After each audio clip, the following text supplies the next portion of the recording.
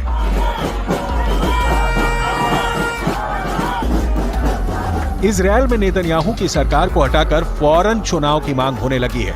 हजारों लोग banner poster लेकर लगातार प्रदर्शन कर रहे हैं। We're trying to get rid of this dictator for over a decade now. People talk about 197 days. I mean, there's no meaning to this number anymore. I'm talking about more than half a year that my son, that all the hostages are still held in Gaza and no deal is on the way. No, I don't feel enough is being done. It's unthinkable that we have people of all ages, from babies to people in their mid-80s, in there living in tunnels in unthinkable conditions, hopefully alive at this stage. But no, not enough has been done. The release of all the hostages, that would really feel like a victory for the whole of the country. Of course, to change the government. I want Bibi to go home. तेल अवीव की सड़कों पर यही सवाल और यही बवाल देखकर इजरायल के प्रधानमंत्री का रुख ईरान के बाद लेबनान की तरफ हो चुका है। और जैसा बताया कि इस वक्त गाजा में हमास को खत्म करने के साथ इजरायल का एक और मकसद है। ये है इजरायल की फौज का ऑपरेशन नसरल्लाह। ऑपरेशन नसरल्लाह यानी हिजबुल्लाह की टॉप लीडरशिप का खात्मा। यही इजरायल का ऑपरेशन नसरल्लाह कहा जा रहा है। लेकिन ईरान के दोस्त हसन नसरल्लाह और हिजबुल्लाह के कैडर की हिम्मत 14 अप्रैल के बाद बढ़ गई है। जब से ईरान ने इजरायल पर हमला किया है, तब से हिजबुल्लाह को महसूस हो रहा है कि वो इस इलाके में अकेला नहीं है, जो इजरायल से टकरा रहा है, जिसके साथ अमेरिका, ब्रिटेन और फ्रांस की फोर्स भी है। It's always estimated that the Israelis, as long as the Western support and Western cover is there, they could attack. It's a possibility. But the Iranians have made it very clear, if they attack, they are going to take the retaliation 3 or 4 folds at least. If they are ready to take the brunt of what they do, then let it be.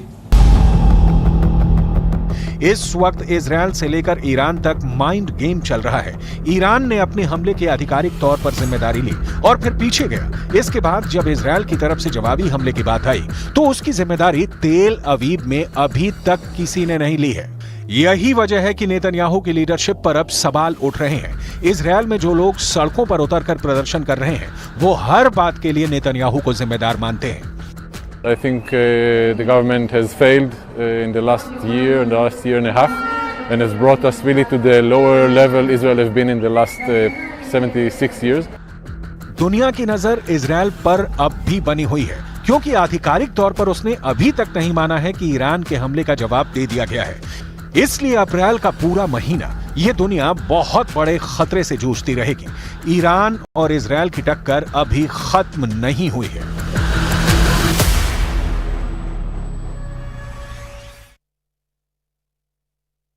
अगली खबर की ओर, America ने Israel को हजारों की तादाद में गोला बारूद और मिसाइल देने की तैयारी कर ली है। इजराइल इससे खुश है, लेकिन बेंयामिन नेतन्याहू के लिए बहुत बड़ी बैड न्यूज भी है, क्योंकि अमेरिका ने इजराइल को साथ ही एक ऐसी सलाह दी है जिससे इजराइल ने युद्ध कहा है कि हार भी सकता है। देखिए रिपोर्ट।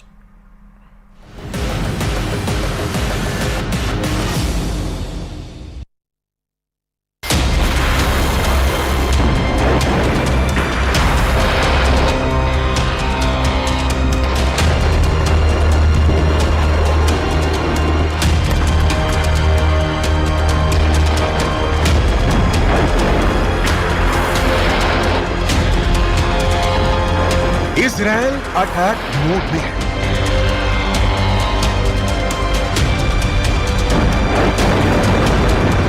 ईरान पलटवार की तैयारी में है।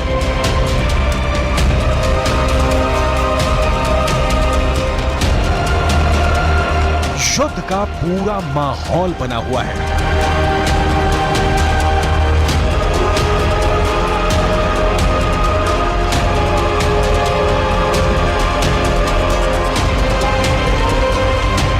मिसाइलें तनी हुई हैं।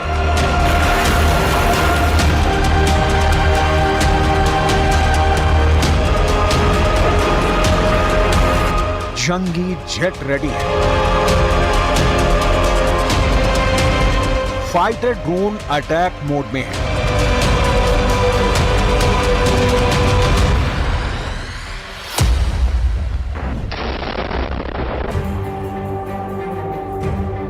दो कट्टर दुश्मनों में आर पार की जंग की नौबत किसी भी वक्त आ सकती है, मगर इस टकराव में जो बड़ा ट्विस्ट आया है उसे समझने के लिए ट्रिगर पॉइंट पर चलते हैं।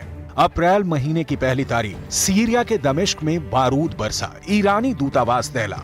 ईरान ने हमले के आरोप सीधे इजरायल पर लगाए। इजरायल हमले से इनकार करता रहा। अमेरिका ने तो खुद को दमिश्क हमले से दूर दूर तक अनजान ही बताया। दमिश्क अटैक के जवाब में ईरान ने सैकड़ों ड्रोन और मिसाइल की बौछार इजरायल पर कर दी। ईरानी हमले से अमेरिका ने इजरायल को कवर दिया। सुपर पावर के साथ नाटो कंट्री भी इजरायल के कवच बने। इसके बाद जब ईरान के शेखरी बेस को धुआं किया गया, तब भी अमेरिका ने हमले पर आधिकारिक बयान नहीं दिया। इजरायल की इराक स्ट्राइक से भी अमेरिका ने दूरी बना रखी है। इसके मायने क्या है? क्या युद्ध में इजरायल अकेले फंस गया है? क्योंकि अमेरिका तो फिलहाल किसी युद्ध में उलझने के लिए तैयार नहीं है। अमेरिकी डिफेंस फोर्सेस की सीक्रेट मीटिंग में क्या तय हुआ है? क्या इजरायल ईरान के टकराव से शुरू होने वाला महायुद्ध टल गया है? ये कहना तो मुश्किल है कि ईरान इजरायल शांति धारण करने वाले हैं, लेकिन अमेरिका इस बारूदी फसाद में फंसने से बच रहा है। ये दावा पूर्व अमेरिकी सैन्य अधिकारियों की रणनीति के आधार पर किया गया है, जिसके मुताबिक अमेरिका की सेनाएं मिडिल ईस्ट में बड़े युद्ध के लिए तैनात नहीं है। अगर संकट गहराता है तो पेंटागन को क्षेत्र में सैन्य जरूरतों के बारे में दोबारा विचार करना पड़ सकता है।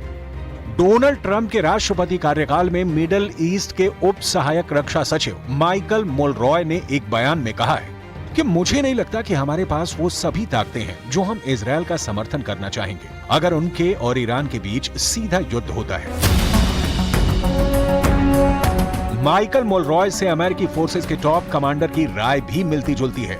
खाड़ी में अमेरिकी सेना की कमान संभालने वाले 4 स्टार जनरल जोसेफ वॉलेट मानते हैं कि अमेरिकी सेना को अपनी रणनीति पर फिर से विचार करना होगा कि क्षेत्र में हमें कौन सी आवश्यक टिकाऊ क्षमताएं बनाए रखनी है। बड़ी चिंता लंबे वक्त तक इलाके में बने रहने की हमारी क्षमता है।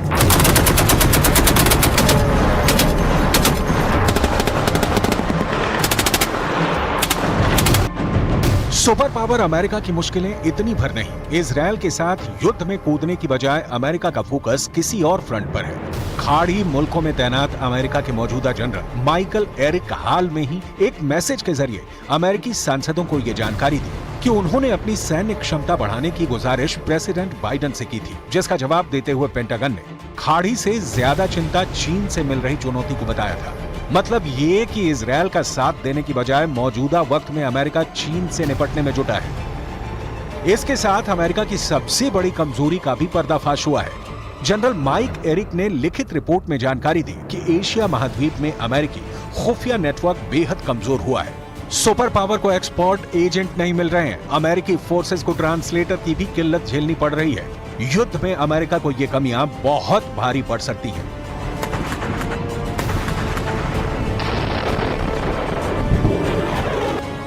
साफ है कि अमेरिका अपनी कमजोरियों को दुरुस्त किए बिना तो युद्ध में उतरने नहीं जा रहा। ऐसे में इजरायल का हाल यूक्रेन जैसा न हो जाए, जिसने अमेरिका की शय पर रूस से अदावत मोल ली और अंतहीन युद्ध में उलझ गया।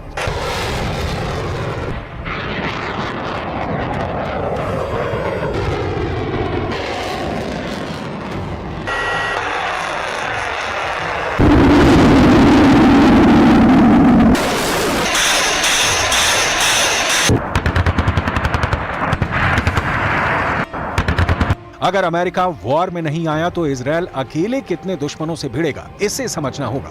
ईरान के पाले में अरब मुल्कों की पूरी ताकत जुटेगी, इसमें किसी को संदेह नहीं है। ईरान के साथ विद्रोही लड़ाकों की खोखार पलटन भी होगी। ईरान को पर्दे के पीछे रहकर रूस का साथ भी मिल सकता है।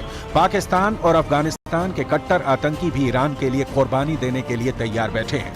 अकेला इजरायल इन सबसे कैसे जंग लड़ पाएगा, कब तक लड़ पाएगा, कहना मुश्किल है। लेकिन अमेरिका सिर्फ चीन के खतरे भर को देखते हुए इजरायल को अकेले छोड़ रहा हो, ऐसा भी नहीं।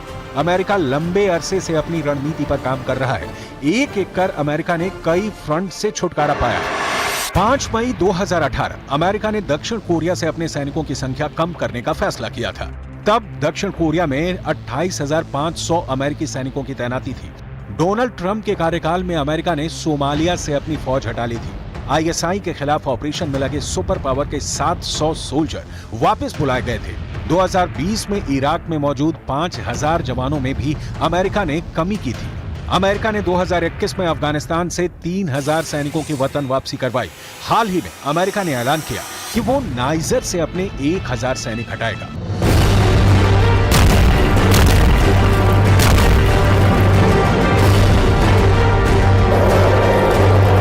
अमेरिका ने पश्चिम अफ्रीकी देशों से सैनिकों की वापसी का पूरा प्लान बना रखा है।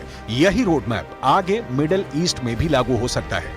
हालांकि अमेरिका कभी भी पूरी तरह इस इलाके से दूरी बनाने का जोखिम नहीं उठाएगा, क्योंकि दुनिया भर में अमेरिका के 800 मिलिट्री बेस हैं। दुनिया के 70 से ज्यादा देशों में अमेरिकी फौज तैनात। एशिया में कतर का अल उदीद एयरबेस अमेरिका का सबसे बड़ा सैन्य अड्डा है, जहां 11,000 अमेरिकी सैन्य कर्मियों की तैनाती है। इस एयरबेस से अमेरिका खाड़ी के 18 देशों में अपने सैन्य ऑपरेशन अंजाम दे सकता है।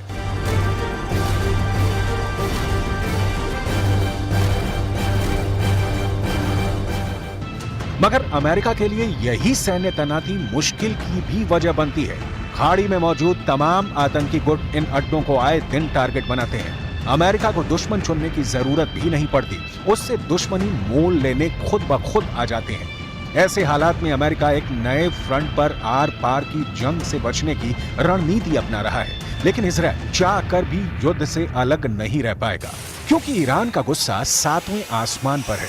इजरायल के हमले से घायल ईरान पलटवार की तैयारी में है। अरब वर्ल्ड में ईरान का समर्थन भी बढ़ता जा रहा है। इराक, सीरिया, जॉर्डन, तुर्की जैसे इस्लामिक देश सीधे तौर पर ईरान को सपोर्ट करते हैं। एटमी ताकत पाकिस्तान भी खुलकर ईरान के साथ है। ऐसे में अकेला इजरायल सभी देशों से टक्कर ले पाएगा, ऐसा मुमकिन नहीं। ये भी सच है कि इजरायल बिना नाटो और अमेरिका के सपोर्ट के जंग में उतरने की गलती कभी नहीं करेगा।